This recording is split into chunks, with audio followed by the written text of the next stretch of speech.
Some people have different, because they've been through stuff before with closures and different things, so they try to keep a positive attitude, but for the most part, everybody's kind of just, they don't know what's going to happen.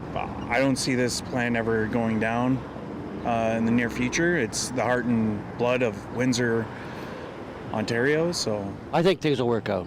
I don't think the states will survive if they go through with what they're saying, because what they agreed upon years ago was what works worldwide. You got to go with what the plan was to begin with, because nobody else will work with you. I did ask Stellantis about whether the expected losses would have an impact on Windsor, but the company simply directed me to their written report, pointing out that it makes no mention of the Windsor assembly plant. Meanwhile, in what Unifor Local 444 calls a historic milestone, workers at the NextStar energy plant have voted in favor of their first collective agreement. The union's president says the one-year deal makes sense for both the company and workers alike. This is a brand new industry. It's never been seen in Canada before. There's no history or past practice. So I think a one-year agreement really made sense. It lets us get a sense of the workplace, find out what the real issues are, get representation in the workplace, and the representatives over the course of that year will figure out what the real problems are. And then we can start addressing those problems with the company, and hopefully our next round of bargaining in 1 year, we can look at something longer term, like a traditional 3-year agreement, where we understand the business better.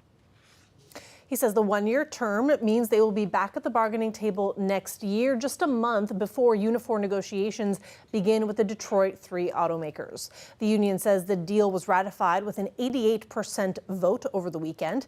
It includes a 5% wage increase, and other gains include wage progression, pensions, and disability programs. It also certifies Unifor as the exclusive bargaining agent for the battery plant's employees. According to NextStar, the agreement currently covers approximately 450 production and maintenance employees in the city, and that number is projected to be 750 workers by the end of the year. In a statement, the company's CEO says this agreement reflects our shared commitment to labor stability and operational flexibility, and will continue to offer terms that are both fair and competitive for employees. This marks a new chapter for NextStar, and we remain committed to supporting and empowering our growing workforce. And it is time now for our first look at weather. Here is Riley Lachuk. Well, thanks, Katerina. Yeah, pretty pleasant day really across the region. Nice and sunny, bit of haze on the horizon, and a little bit of high-level cloud on satellite. That's really about it. And we're looking at a mostly clear sky as we get through the night tonight. 12 degrees, maybe a bit of a northeasterly wind, so it could be breezy at times as we get through the overnight hours. A bit of high-level cloud hanging around as we get into the afternoon for your Tuesday at 27 degrees. Mostly sunny skies, a touch of humidity as we get into the day. But as we get into the later part of the week, you'll really start to notice that humidity building again. So sunshine continues as we get through the next several days, with some humidity building as we get toward the end of the week, and those temperatures really heating up as we get toward Friday and into the weekend. I'll explain when I come back. Thanks very much, Riley. In other local news, a 22-year-old man is in hospital after an early morning shooting in downtown Windsor. Police responded to reports of gunfire in the 400 block of Olette just before 3 a.m. this morning. There, officers found a man with gunshot wounds. He had been shot following an altercation between two groups, according to police. Businesses in the area are being asked to check their cameras for possible evidence, and police also want anyone with information to come forward. And Windsor police have charged a local mental health and addictions counselor for sexually assaulting two of his patients. 66-year-old Tim Baxter has been charged with 4 counts of sexual assault, according to police. The alleged incidents happened between 2024 and 2025. At the time, Baxter had been supporting individuals for addiction and anger management issues in the area. Investigators say they believe that there may be additional victims who have not yet come forward. They are asking for anyone who believes they may have been sexually assaulted or victimized to contact Major Crimes. They say all reports will be treated with the highest level of sensitivity and confidentiality. A Windsor resident has been arrested and charged following a human trafficking investigation. Provincial police say the investigation began in May after receiving information about a victim being trafficked through online ads. It involved police services spanning from London to Toronto. Through their investigation, an additional victim was found. On Wednesday, police located the 30-year-old suspect. He was arrested and charged with 4 criminal code offenses, including communication for the purpose of obtaining sexual services and 3 counts of procuring. Anyone with any information in relation to this investigation is asked to contact the OPP. And if you or someone you know is being trafficked, contact your local police service or call the Canadian Human Trafficking Hotline at 1-833-900-1010. Resources for victims and survivors are available through the Canadian Centre to End Human Trafficking at canadiancentretoendhumantrafficking.ca. In provincial news, the Ontario government announced a new investment in emergency response resources today. The province says the funding is to ensure they can get boots on the ground quickly in case of an emergency. This as extreme weather events are expected to rise. Talia Ricci reports. From fires to flooding, the province says when it comes to responding to these emergencies, they want the solutions to be homegrown. I'm proud to announce today that the government is investing $10 million in grants to help our Ontario Corps partners shore up their emergency preparedness and response resources. Ontario Corps, which was created last year, is a group of professionals and volunteers that the province can deploy to help communities respond to natural disasters and other emergencies. The goal is to ensure Ontario is prepared for local emergencies and has resources like debris removal tools and machinery, flood barriers, and drones deployed at a moment's notice. The province is also welcoming 13 partner organizations to Ontario Corps, with more expected to join, including Global Medic and Salvation Army. It's actually country leading, right? To have a coordination model where you're putting agencies of good together and then pointing them in the direction of where a crisis hits, they let them do their good work. That's so important. The Salvation Army is unique because we're already embedded into communities across Ontario, which allows us to respond quickly when disaster strikes and remain present. The province says the grants can be used for things like emergency food kits, GPS devices, satellite phones, and portable shelters. During the ice storm that left thousands of Ontarians without power back in March, Ontario Corps partners were deployed, volunteering over 6,000 hours and providing over 3,700 meals and food hampers. Team Rubicon Canada, which mobilizes veterans, was part of that response in Peterborough and Orillia. Our teams work to clear downed and dangerous trees, restore access for vulnerable residents, prevent further property damage, and support the rapid return of essential services.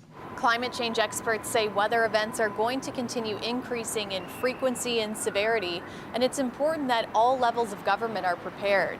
This is long overdue. I mean, this has been needed because of the kind of changing scope and nature of extremes that we've seen in Ontario. I think climate change has made extremes more extreme. It's led to more catastrophic disasters. There used to be rare events are now becoming more frequent. The extraordinary events becoming more, I guess, ordinary in a way. A reality the organizations on the ground are bracing for too. There's more people impacted by disasters. There's more disasters. This is going to keep happening, and if we're not better prepared to respond to it, we're not helping. The government says through Ontario Corps it can deploy specialized equipment and personnel anywhere across Ontario within 24 to 72 hours. Talia Ricci, CBC News, Toronto. I want to introduce you now to a star citizen of Amherstburg. He doesn't miss a single council meeting. He sits on the Economic Development Committee and says being involved with his community has been key to his well-being. You might not know Jack, but you really should. How does it feel to be 97 going on 98? As long as your health hurts, and especially if your mind is active. It's when you lose the ability to recognize, to remember. That's when the pain steps in. And that hasn't happened to me yet. I keep active, I'm on committees, I meet with people, and that's what keeps me feeling great. Jack Edwards is retired, enjoys his beautiful property with his wife in Amherstburg, takes pride in his 6 kids, 13 grandkids, and 17 great-grandkids, and he stays sharp by staying engaged with his community. He never misses a council meeting, he sits on the Economic Development Committee, and every few weeks, he meets the mayor for lunch to talk politics and exchange ideas for what's best for the town. The town and the council love him. He gets appointed every single year to serve on the committee because he's a fount of knowledge. And so when I come out for lunch with him, it's like listening to a whole bunch of really good ideas of what I should do, what the town should do, and what he wants to do for economic development. It's just a joy to come with him. And it's just as joyful for Jack. I like people. I've always loved being with people. Before Amherstburg, he grew up in Windsor, where he first got involved in politics as an adult, serving on committees then, always volunteering. A standout memory, a Twin City visit to England. Queen Elizabeth was having a celebration of her 25th anniversary of her coronation. And the following week, she was celebrating with all of England with fires all around the Great Britain. But this week, she was participating with her constituents in Windsor, England. And the Lord Mayor of England called our mayor in Maidenhead and said, "Would you attend?" But there I am, standing right there. And there she was, and this dress was bright red. She was the most gorgeous thing you ever wanted to lay your eyes on. Another royal moment, receiving the King Charles III Coronation Medal earlier this year for his contributions to the community. I'm so proud of it. I keep it on my desk. He says community engagement is vital. Because we live in a kind of country that you are able to communicate with anybody. You can communicate with people that have the most radical ideas. There's so many countries in this world you can't do that. Even some of the democratic countries in the world, you cannot express your ideas and expect not to have a knock on the door. I think we live in the most beautiful community, in the most beautiful county, in the most beautiful country in the world. Isn't Jack just delightful? I gotta tell you, it was such a pleasure to meet you, Jack. And when I am 97 years old, I certainly hope to be a little bit like you. So thank you so much for sharing your story with me and with all of us. Thank you, Jack. A live look outside there on this beautiful Monday evening. It's so nice that we're getting summer temperatures, summer heat, but it's not as oppressive as it was last week, though it does sound like some heat is coming back, and Riley will, of course, have more on that later on in the program. But when we come back, will Canada Post workers finally strike a deal? Well, that's coming up after the break. Stay with us.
Welcome back. Canada Post workers represented by the Canadian Union of Postal Workers are now voting on the corporation's latest contract offer. It comes as both sides have been unable to find common ground for months. Clara Pasica has the details.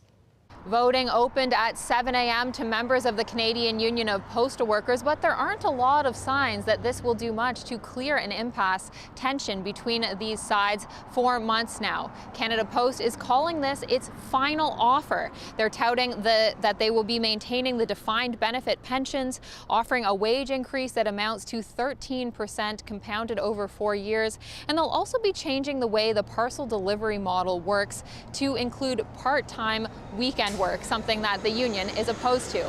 The union is urging its members to vote no. It's not only not a bad offer for the membership, it's also the process, the procedure, how we're at this offer. Canada Post has bypassed the union. They've rewritten the collective agreement, rewritten their own words into it, taken out what they didn't like, put it to a vote to the members by forcing the government to do this vote. But Canada Post thinks their offer is both fair and in response to market conditions. Their spokesperson had this to say. If they vote yes, it's new collective agreements and provides certainty and clarity after 19 months of negotiations and 2 rounds of strike activity. We're focused on ensuring employees are informed. I'm not going to speculate on, what may happen if there's a no vote. But, the one thing for certain is that the uncertainty will continue. Now, Canada Post says all of the labor uncertainty is already causing some customers to turn away from the organization for their postal needs, which is a pretty big problem for an organization that has already posted in 2024 a nearly $1.3 billion operating loss. Now, whether this goes to a yes or no is still to be determined, of course, but the union says if workers vote no, they won't be going on strike, but they will be getting Canada Post to return to the bargaining table. Clara Pasica, CBC News, Toronto. Canada's premiers have gathered for a 3-day meeting in central Ontario. They are talking about multiple issues, including how to respond to Donald Trump's trade war and working with Indigenous leaders. Kate McKenna has more. As the clock ticks to the August 1st trade deal deadline, premiers are kicking off a 3-day summit in Ontario's cottage country. I'm feeling fantastic. Welcome to Huntsville. What a great town. And top of the agenda, trade and tariffs and making Canada's economy more resilient in the face of Donald Trump's economic threats, including plans to tear down interprovincial trade barriers. Never quick enough, never far enough. But the important thing is that we keep taking steps. We are an economic powerhouse, and we don't have to take a backseat to anyone. Today, premiers met with Indigenous leaders, some of whom have expressed serious concerns over plans to fast-track major projects like pipelines and mines while still respecting Indigenous rights. They have to make sure, though, that there's space for First Nations people at these tables. We cannot be left, as an afterthought anymore. Balancing the need for economic participation that benefits Métis governments and their citizens, and making sure that those benefits don't come at the expense of, duty to consult. Premiers are pitching it as an opportunity to work together. We think this is a great opportunity for economic reconciliation with First Nations, but we think that that's going to be a way that we can make sure that we're addressing both the national interests as well as historic reconciliation issues. This is an opportunity of a lifetime. This door is only open for so long. And I'm getting endless messages from chiefs around the province. I want to be part of the economic zone. We welcome them. Tomorrow, the Prime Minister is set to join the premiers. He's expected to provide an update on how trade negotiations with the United States are going. Kate McKenna, CBC News, Huntsville, Ontario. An Alberta couple had a scary moment recently with a close encounter with a grizzly bear. And they caught it on video. Check it out. And to be honest, my life did actually kind of flash before me. It's like, is this going to be it? What do we do? What do we do? Howard Ma and Lori Arneson were hiking in Kananaskis when they crossed paths with this. It followed them until eventually the two say they held up their hands and roared as loud as they could. And the grizzly then retreated into the woods. And the moral, they say, bring bear spray. Oh boy, I'm going to avoid hiking for a little while after seeing that. Stay with us. We will have your full weather forecast after the break.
It is time now for your full weather forecast. Here is Riley Lachuk leading us into the rest of the week.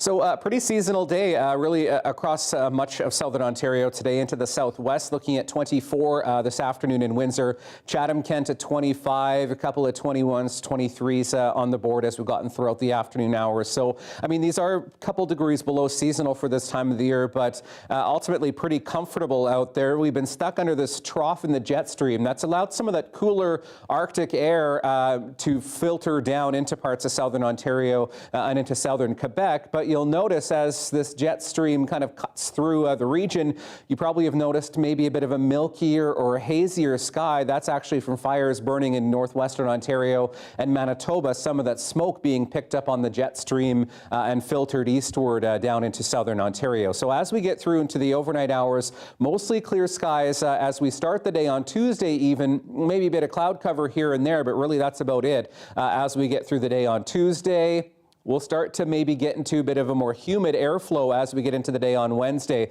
And you can see the next frontal boundary starting to push in. This doesn't have much of an effect on our conditions sky-wise, but really will start to crank up the humidity. This is a very moisture-laden, very humid air mass coming up from the southern states, which is really going to drive up our temperatures and our humidity as we get toward the end of the week. So the muggy meter, we're looking at the dew point temperatures, and the higher this dew point reading is, the more humid it is as we get through the next several days here. So pretty pleasant, pretty comfortable as we get through the next couple of days, but you'll notice these readings up toward the mid-20s as we get toward Friday and Saturday, and that's when we get back into that oppressive heat and that oppressive humidity as we get through into the weekend. So just keep that in mind as we get toward the weekend. We're really looking at those humidity readings really cranking up, and that brings with it the risk of thunderstorms as we get toward the weekend. So snapshot of your afternoon temperatures as we get through the day on Tuesday, 26 in Windsor, 25 for both London and Chatham-Kent, and really looking at temperatures, I mean, a couple degrees below seasonal for this time of the year still, but pretty comfortable. We'll tack maybe a couple degrees onto this for the humidity by the time we get to our high of 27 tomorrow afternoon. But then you really see in the long range as we see the temperatures building as we get through Wednesday, Thursday, but also these humidex readings up into the 30s and even into the 40s, Katerina, as we get toward Thursday and Friday. Thanks very much, Riley. Thanks everybody for watching. Have a fabulous evening, and we will see you tomorrow.